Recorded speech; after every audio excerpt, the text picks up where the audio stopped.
Hey, it's Dan. I'm here with how do I want to say this? One of our participants and somebody to talk to, and a patient, amyloidosis patient, Manny Magos. And I met Manny, how long ago, Manny, was it? Oh gosh, it's been about 6 months maybe. Has it been that long? I think so. Wow. Manny came on to our program, somebody to talk to, where we reach out and we have amyloidosis patients come on and talk about their situations, and it's a great place to meet and learn and grow. And Manny came on. So Manny, you were just recently diagnosed, so I'd love to hear your story, because there's people out there all the time, as you know, walking around wondering what's going on, and they probably could learn from you. So let's tell me about you have AL amyloidosis like me. I do. Right? So let's hear how you got diagnosed and how you got started. Yeah, well, first of all, I want to say that it's an honor and a privilege to be sitting here in the car with you, Dan. I thought meeting you over the interweb about 6 months ago was phenomenal enough. Never realized that you'd be a neighbor. So welcome to Georgetown, and it's great to have you. Thank you. My story started about 2 years ago, and in fact, I could even go as far as saying, and I don't want to shortchange you, that our story is very similar in that I struggled for about a year and a half, almost 2 years, with similar symptoms, just short of breath, fatigue, all kinds of things. I was out of Schlitz, and I was running out of time, and I knew something was wrong, bouncing around from doctor to doctor, specialist to specialist, and it wasn't until a very fond, beautiful woman by the name of, I'll just call her Becky, brought me up to UT Southwestern and the emergency room, and they admitted me within about 20 minutes. No They kidding. saw how dire I was in my condition, and within a few days, series of tests, the standard gamut of tests, the MRI, the echocardiogram, even had a heart biopsy, and all of that was highly suspicious, and then eventually confirmed at the Mayo Clinic through the biopsy. Mm-hmm. And then I started treatment about 2 weeks later, and all in that time, I think even before that period, I was already attending your Zoom meetings because yes, Zoom meetings. That's right. Yes. Because you said you had not been diagnosed yet. Zoom meetings and support groups.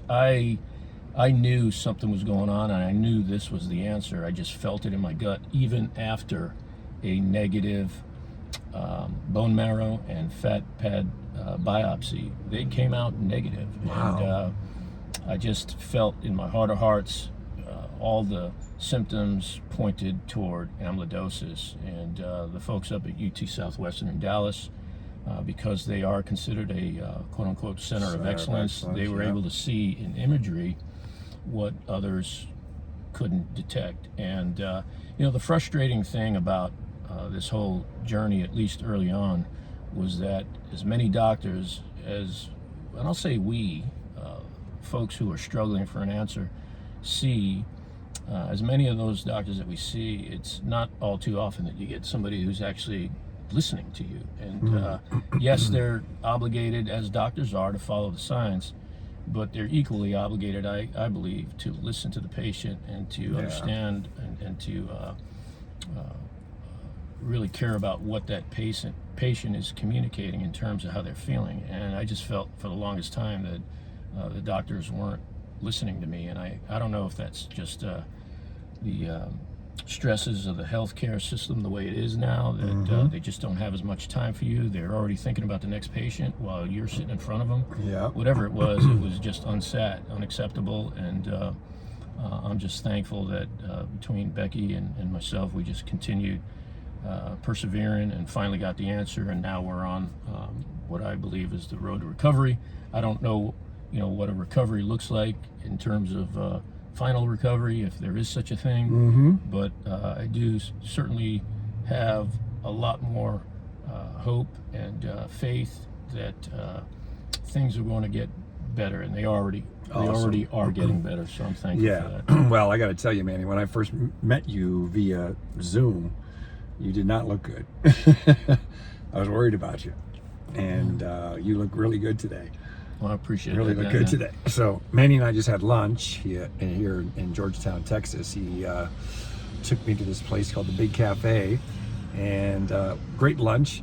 But Manny is really early into his journey, so like really just started your first chemo treatments, right? So kind of tell the listeners what you're on, what your dosage, and I mean not your dosage, but what your treatment is. Sure. So I'm on the Dara Cyborg Andromeda protocol. So I guess it's the standard protocol now. Yeah. I'm actually in cycle 5 of 6. Mm-hmm.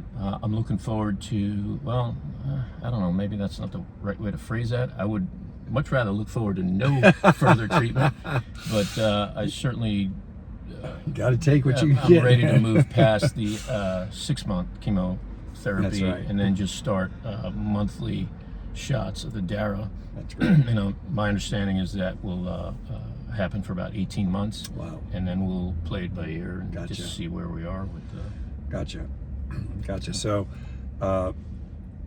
Nanny and I both have cardiac amyloidosis, which is the main component is the light chain proteins coming out of the bone marrow into the blood.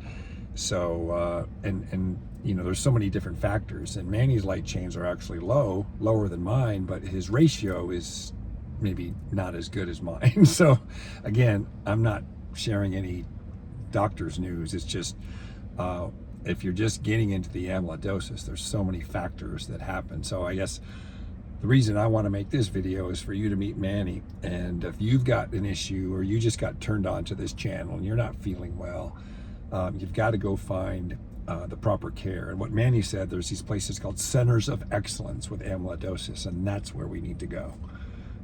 Both of us have probably struggled with, I don't know, I did. I went to places where they had no idea. I went to 3 different cardiologists and just said I had congestive heart failure, but couldn't tell me why. And so it's frustrating. It's frustrating.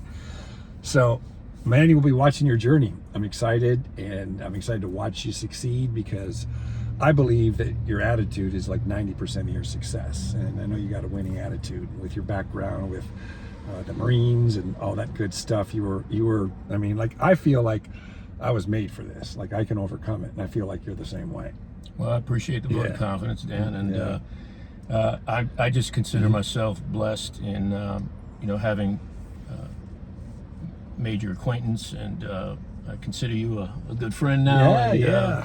And I look forward to continuing on this path and turning this into a positive.